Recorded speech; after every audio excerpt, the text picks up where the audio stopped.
ادامه گفتار رامن زنان سبزبهار شاعر خلقی تاجیکستان گلرخسار.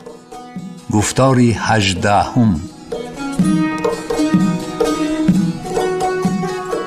در آن بار قلف زدگی زبان خواهید موسفید. بابا مرا فریب میدی؟ تاش در انبار است. راستش را گوی. چی گفت؟ موسفید سوی نکره نگریست. گوی بگذار زنش هم شنود. گفت که لازم باشد خودی رئیسه بیاید. همین خیل گفت. من گفتم نامعقول کردی. گفت موسفید مستی این مردک بپستی نیست. فیغان کرد نقره. باز گفت که رئیس راهی انبار را خوب میداند، چرا خودش نآمد؟ همین طور نه؟ سؤال کرد زیبا. همین خیل گفت. قایل شد قاصدی مستر. دیدی زیبا جان، دیدی؟ نالیش کرد زنک بجای شوی مست شده شرمیده. خواهر قیامتی از گناهش گذر. زیبا از جای خیست. موسفید که غضب او را تهدان بود راهش را گرفت. کاسه آب را دراز کرده آهسته گفت دخترم 100 بار چین کرده 1 بار بر. تاش که خصلت رئیس را خوب میدانست در را قفل زده برآمده رفت. زیبا مدیر را نیافته حتی خرسند شد. هر کاری سری قهر میکرد عاقبت پشیمانی داشت. سری کنده خشکی حولی انبار اندیشمند چندین نشست. حیران بود این ماجرای از دایره جنجال عائلوی برآمده به جماعت رسیده را چگونه حل کند. از روی گپ بی مسئولیت رئیسی پیر نمی شود. راه روان بی اختیار سوی خانه زیکه نگریست. زیکه از مجلس زنان بی خبر و از جمعیت آنها جامه جنده شوهرش را پوشیده پاروی پارساله را همراه کودکانش تپک می کرد. چون از پی نقره به اداره جماعت در آمدن زنها را دید، زنک از بلا حذر گویان خانه اش رفت و از پی زندگی شد. زنها در باغ زیکه را نیافته غضب کردند و به خانه اش نماینده های خود را فرستادند. زیبا به حولی زیکه در آمدن خاصیت و اصلیه را دیده نارضا ابرو چین کرده قدمانیش را سوی خانه رئیس تیزاند. اول پرسیش بعد کوشش. به نگاهی حیرتی زیکه با تبسم جواب گردانده آهسته به همراهش گفت اصلیه. همیشه در خیانت اول مردان را عیبدار میکرد. عقیده داشت که اگر مرد نخواهد از دست زنی بیچاره هیچ کار نمی آید. زنها زیکه تناز را بین پاروی بدبوی مشغول تپک زنی یافته شستشان گشت.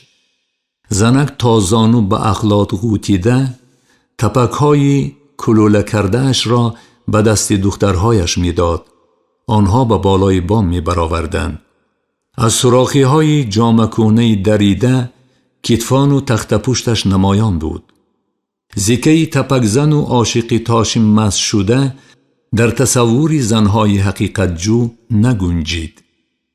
آنها که با مقصدی از خاک گرفته بلای زدن معشوقه مدیر آمده بودند بین حولی همیشه تازه و آب زده صاحب خانه مستر چیکار کردنشان را ندانسته می ایستادند. زنک با تبسم حلیم و رموزدارش میهمانهای ناخوانده را استقبال کرد، اما دمی از کار نایستاد. های خوش آمدین، کدام شمال پراند؟ حاضر دستم شسته می آیم. از بین اخلاط پارینه برآمدنی شد صاحب خانه. نه برابر رد کردند مهمانها. دیدیم تنها تپک میکنی، دلمان سوخت، تا سر شدنی کار کمتر یاردم کردنی شدیم. خاصیت آستین و پاجامه برزده تپک شلمگ را از دست زیکه گرفت. نوبت ما رسد تو هم یاردم میکنی. زود علاوه کرد اصلیه کلوشش را کشیده. البته با جان و دل گفت زنکی عیار. چایمان جانی آچه. گفت به دختری قدرسش صاحب خانه. تگی دگراکاب، یک کاسه جرغات است. خاله هایت چی شد ما را یاد کردند، وقتی دیگر شتر کشی نمی آیند. های های، عجب خوش آمدین دگانه ها. بیتل در دیل ایاره را حقارت داد، خاصیت که رحمدلی و وکالتش از آمدن 100 بار پشیمان بود. پیوسته تبسم کردن صاحب خانه جان مهمانها را بلب می آورد. صحبتشان قور نمی گرفت. عاقبت زنها از بهر چای و جرغات برآمده گویا به چی کار آمدنشان را فراموش کرده تنفس تمام شد. زودتر به باغ بیا. گویان رفتند. تبسم زیکه زنها را مغلوب کرد. زنک با تبسمش فهماند که دنیا چپه شود هم پای فراغتش رگ نمی کشد. چنان که با میل دلش می زیست همچنان خواهد زیست. تاش نیز به این خانه پنهانی آمد و رفت خواهد کرد. دزدی که به دست نافتاده است آیا دزد است؟ زیکه نه تنها با چیکار آمدن زنها را نپرسید، بلکه از پسشان تا تگی در نبرآمده بعد رفتنشان با رویمال دهان پوشیده پیش خود به حال زنهای ساده خوب خندید. در خانه تاش قیامت قایم می شد.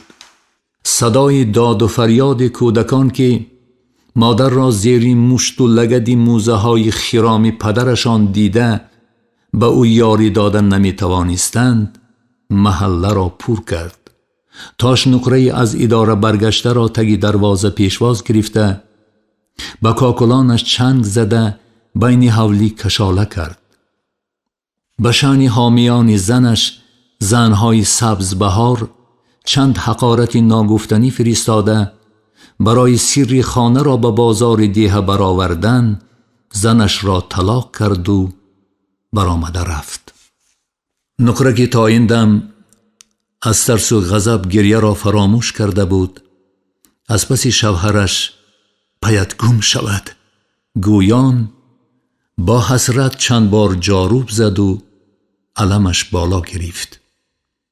از تقدیر بدش فیغان کشان به زمین نشست. زیبا آواز گریه را از دور شنیده به خانه رئیس نرسیده از راه گشت. یگان کس می گرید یا خروش جیغ می زند؟ پرسید نازی نفسگیر تا زیبا رسیده. امروز خطکشان برایان نرفته است، گفت زیبا قدمانیش را تیزانده. نقره می گرید. مرا بیهوده از را گرداندی زیبی. از پی او دوام می گفت نازی. سری وقت نقطه این پیرخر را نکشیم، در پشتمان زین زده سوار می شود. زیبا جمعیتی جمعی زنان را در خانه جبر دیده یافته در غضب شد. زنهای سبزبهار دستشان در آب طلا باشد، آواز جنجال را شنوند، طلا را پرتافته سوی مغل می دوند. میوه های پوخته ریخته نابود می شدند. زنها این را گویا نمی دیدند. اگر می دیدند از رئیس جماعت پیشتر در خانه نقره حاضر می شدند. زیبا اندیشش را به زبان آورد. همین روز آخوند را گرگ خورده است. پرسید زنها را زیبا از تگی دروازه. جمعیتی هنگام طلب به معنی کنایه رئیس رسیده به جنبش آمد، اما حسی کنجکاویشان از ترس و احترام بالا بود. آنها می‌خواستند بدانند که نماینده حکومت رئیس جماعت به پایان این ماجرای کشال یافته چگونه نقطه می‌گذارد. الهی دستان یک گوش کند. چخیل دلش شد که تو را به این حال رساند. خودت گوی نقره جان، با شوی تر مرگ تو چکار کنیم؟ دستانی لطخورده زنی گریان را مالیده گفت نازی. بیچاره را به این حال انداخته گریخته است، گفت اصلیه.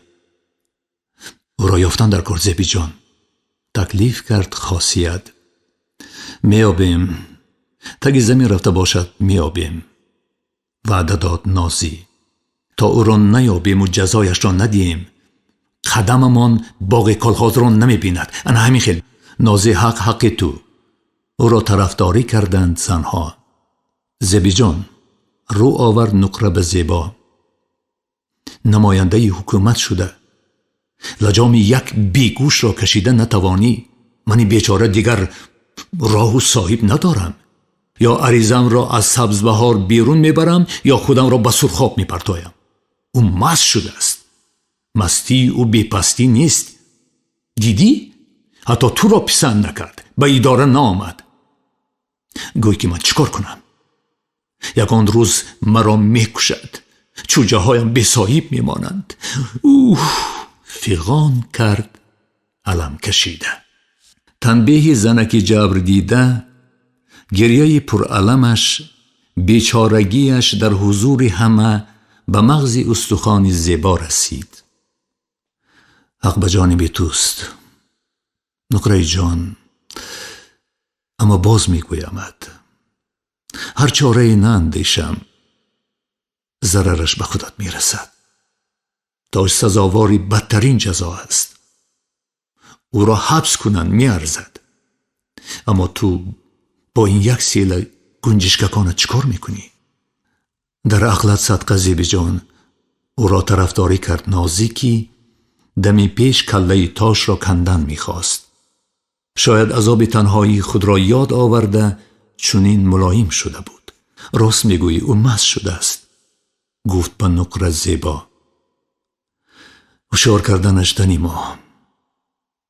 تو را طلاق کرده رفتنش چنین معنی ندارد که بار خانواده از دوشش افتاده است، نامعقول کرده است. طلاق تو در صندوق فولادی جماعت است. دختران در حضور همه صاحب رئیس جماعت بودنش را نمایش دادنی شده گفت مرزیه. لجام این بی اصل و نسب را سخت‌تر کش. از آدمان نترسد، از قانون از دولت ترسیدنش در کار. فقط یک طلاقت کرد؟ آیسته پرسید اصلیه. یک طلاق، جواب داد زنی جبر دیده. در سبزبهار یک زنی شویدار بود، او هم الحال بیوه ماند. آه کشید نازی. خیریت یک طلاقت کرده است، گفت خاصیت. یک طلاق کم است؟ توبه، گل بر این زنک یک گوش طلاق کرده است. علمی زنک را شوراند مرزیه. نخود همین یک گوشی آقی پدر منی گلغنچه تر را طلاق کنده. نقره را علمش تازه شد. از این روز مردنم به نیست. زنها نقره علم زده را دیرگاه دلبرداری کردند. زیبا دیگر غضبش را پنهان کردن نتوانست. برای شما جنجال تاش و زنش از کار کالخاز مهمتر است؟ کو کسر سبدهایتان را بردارید. بیکار خوجه ها از کار مثل از مار میگریزید. به شما بهانه ضرور. این هم کار است زیبی جان، گفت با زرده اصلیه. خانه گنجشک نه، خانه آدم ویران شده است. گل بر این زنک بیگناه شطه خورده است، علاوه کرد خاصیه. خیر، اگر بیاری ما گوری تاش را کنده توانیم ما رفتیم. از نام همه گفت نازی. گفتم که تاش بی جزا نمی ماند. عرض کرد زیبا که به کفیدن نزدیک بود. او را یافتی، ما را هم یاب، گفت نازی. دانستمان او را بخشیدن گناه است. خوب ما او را بخشیم هم نقره نمی بخشد. زیبا به دوگانه رموزفهمش پرمعنا چشمک زد. نازی معنی چشمکی او را در حال فهمیده به زنها امر کرد. کو پیش درآیید دخترها، خوب دم گرفتید. بالله که همین روز همه سیبزار را نچینید، روی خانه و درتان را نمی بینید. تا شیدتر مرگ امروز نه خودش کار کرد و نه ما را کار کردن ماند. به هر حال زبی جان او را یابیم چگونه جزا می دهیم؟ زنها برابر نازی در آستانه دروازه قرار گرفتند. جزایش را به خود نقره حواله می کنیم، گفت زیبا. به من حواله نکنید، او را به جنگ فرستید. زاری کرد زنک که از کلمه جنگ چون از اجل ترسیدن شویش را می دانست. به جنگ؟ نه. اعتراض کرد خاصیت. تاش به دست دشمن افتد شرمنده می شویم. از جنگ جزای بدتری فکر می کنیم، گفت اصلیه. زنها سخت و پرمعنا خندیدند. برای او از جنگ جزای سختری نیست. گفت زنش رود کلچه خدایی میکنیم. مراد بچه هایم با سری بلند میگردند. گشته بیاید دولت خودش. زنها قرار نقره را معقول دانسته غلاغله کنان برآمده رفتند. نقره نیز سبدش را برداشته از پی آنها روان شد. رئیس جماعت در جستجوی مدیر انبار که در روز روشن غیب زده بود افتاد. تاش هر قدر از خانهش دور می شد آنقدر خود را پرنده آزاد حس می کرد. اول از زنش را طلاق دادنش پشیمان شد. سپس خود را باور کناند که کاری عاقلانه کرده است. دندان دردمند را سر وقت کندن لازم.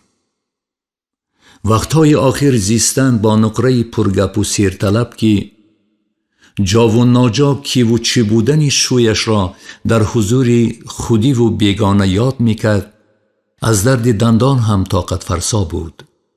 بیهوده اکنون از سبز بهار و زنهای شلقینش که حتی به چگونه پوشیدن طاقیت کار دارند سوی دیهه گلزار فرار نمی کرد. زنهای این دیهه هرچند با مردان بیگانه زبان سلام نداشتند، اینجا آن را نیز جنگ از مردان خالی کرده در هر خانه پری تنها و محزون میزیست. چون این پری در نزد انبار منزل داشت. تاش از روزنه انبار ساعتها حولی روبی و نانپزی دختر را تماشا کرده آرزو پرور شده بود. تاش و پری 2-3 بار در تنهایی دوچار آمدند. جوان زن در جواب سلام مردک سر جنبانده تبسم کرده او را امیدوار کرد. خسوری او موی سفید نهایت دم دزد و بدقواق بود که با یک دیدن شست مدیر انبار را گرداند. راه پست و بلند دیهه که تاش وقتهای آخر آن را با قدم بسیار چین می کرد امروز به نظرش تخت و هنوار می نمود. موزه های خرامش را که دلش نمی شد در راه پرسنگ پوشد خورجینوار به کتف آویخته کتل را می برآمد و حس می کرد که دمادم نفسگیریش مشکل تر می شود. بار شکمی دمیده را پایهای باریکش به زور می کشیدند. صدای تپیش بی نظام دل جوانی رایگان و با خاری و زاری گذشتش را خاطر نشانش می نمود. عمر می رود. می اندیشید مردک بلکه عمر به تمام رفته است. چون زنبوری اصل شهد گلهای زندگی را باید مکید. آدم یک بار زندگی می کند. یک بار. آدم یک بار زندگی می کند و به نظر تاش او هنوز چی بودن زندگی آدموار را نمی دانست.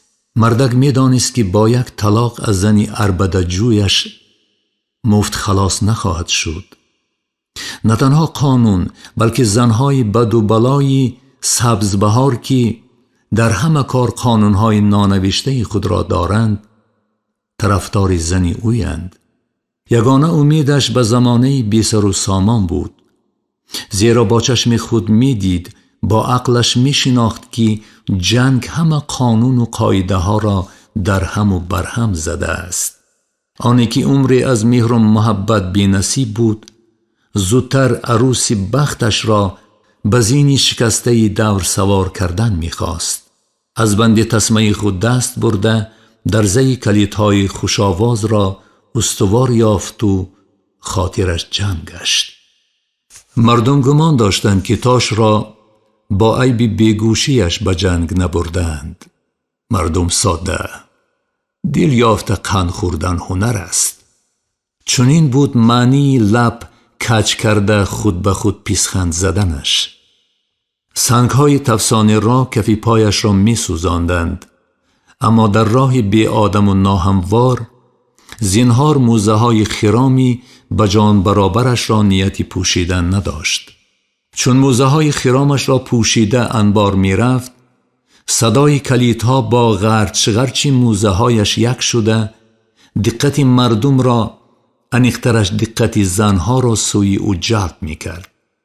مردک از نگاه پرمعنای ایشان یک جهان لذت می برد. تاشکوتل را برآمده، وزنین نفس کشان، دست در کمر سوی دیه نگریست.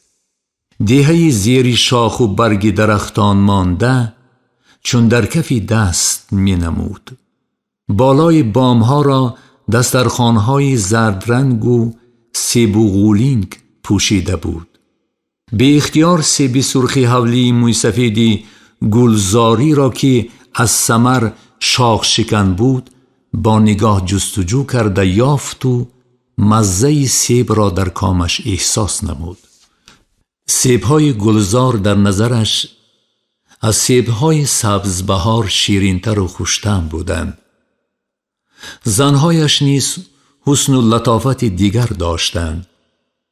به اختیار چشمش برای مارپیچی دره آسیاب‌ها که از دور نزدیک می‌تافت افتاد و به اختیار نگاه خیالش در تنگی دره گریب است. او این خیال خانمانسوز را مردنیوار بد می‌دید، اما از آن جدایی نداشت. راه سبز پوش را غیر اختیار در خیالش برفی سفید پوشید. روزهای سفیدش در دیدی خیالش شبی سیاه شد.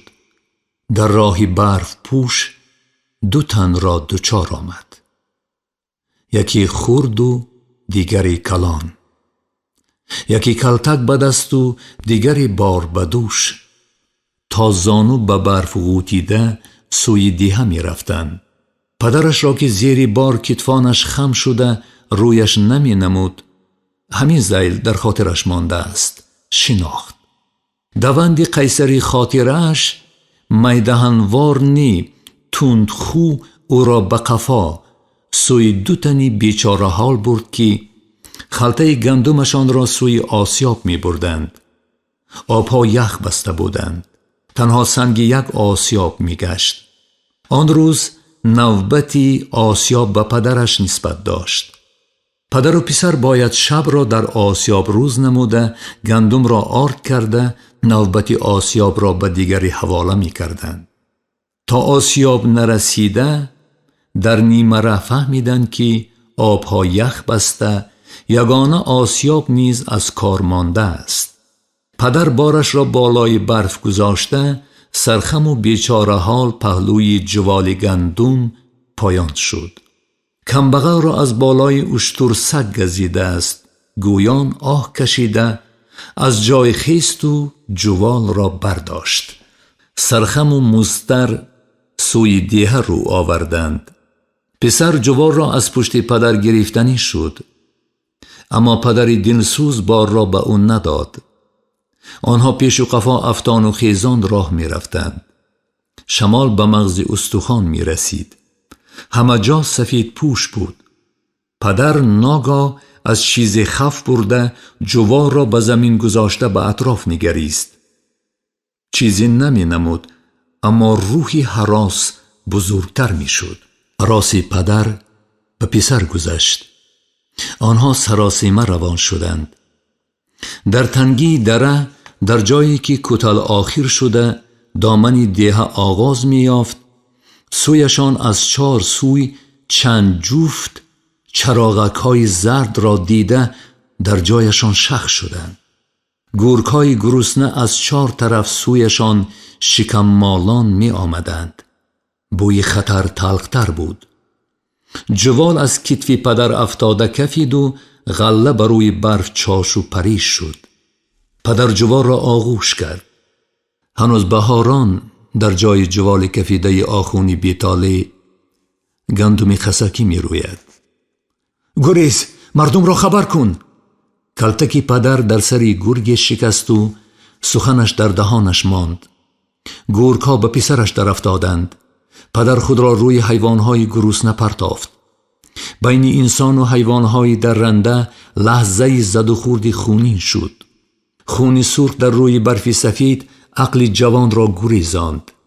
رنگ دریا دارد، بلکه در خواب دیده است که پدر گوش پسرش را از دهان گور خلاص کرده خودش زیری درنده گرسنه ماند.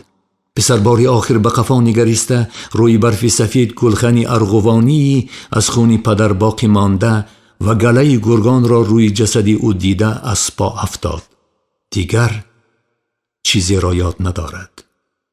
چون به خود آمد دید که عصا در دست میخوابد و بالایش برف میبارد، برفی سرخ و گرم. مردم جای واقعه رسیده جوالی کفیده، غله ریخته، کله در دستار پیچیده و توده استخوان‌های آخون را یافته. استخوان‌های اوریان را در جوال انداخته و بسته گور کردند. سبزبهاریانی در همت بی همتا، در نفرت نیز بیمانند بودند.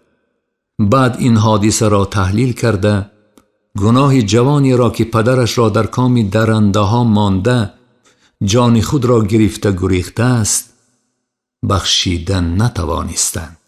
رفته رفته فاجعه کهنه شد و نامردی جوان بزدل عیان‌تر گشت.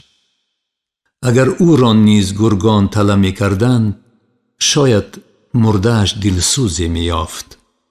از چنین زندگی که بعد سری پدر داشت مردنش بهتر بود. دیگر او را کسی به پادبانی به حشر و مردکاری دعوت نمی کرد. او رد معرکه شد. چند زمستان و تابستان را در کنج کلبه فقیرانه گذراند. چی می خورد و چی می پوشید، به چی کار مشغول بود کسی نمی دانست. از دمی که عقلش را شناخت همراه پدرش می زیست. مادرش را یاد نداشت. از پدر شنیده بود که هنگام تولد او سری خیشت رفته است. پدرش سپس خودش پاده دیه را بانی کرده نان می خوردند. بعد آن حادثه از خوراک پادبانی نیز محروم شد. به تنهایی چنان عادت کرد که او اکنون خودش از آدمان می گریخت. طاهر خارکش گریزه به قوت خانه نشین را از کنجه کلبه عاقبت مجبور بیرون کرده از پی جفت برزگاوهای کالخاز سری کشت فرستاد. مردم بار اول جای گوش راستی تاش ایزی سرخ رنگی را دیده چشمی رحم به زمین دوختند. بر پدرت لعنت. تاش کی را دشنام داد خودش هم نمی دانست. اما از صدای دشنام خود یک قد پرید. این دم بر علا به گوشش آوازی رسید که از سفالی شکسته برمی آید. او این صدا را که صدای شکستن پیمانه عمرش را می ماند هرگیز فراموش کرده نمی توانست. صدای بسنگ برخورده شکستن کوزه نقره زود زود در پرده گورگ صدا می داد و ناراحت و دلتنگش می کرد. تینگ تینگ تینگ.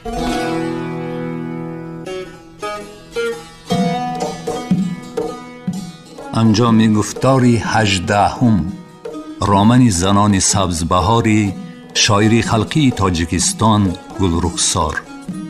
در آماده نمودن گفتار اینها سهم گذاشتند: محرر کارمند شایسته تاجیکستان شهاب الدین حق نظر، راوی هنرپیشه خلقی تاجیکستان محمد جان شادی، کارگردان طالب محمود.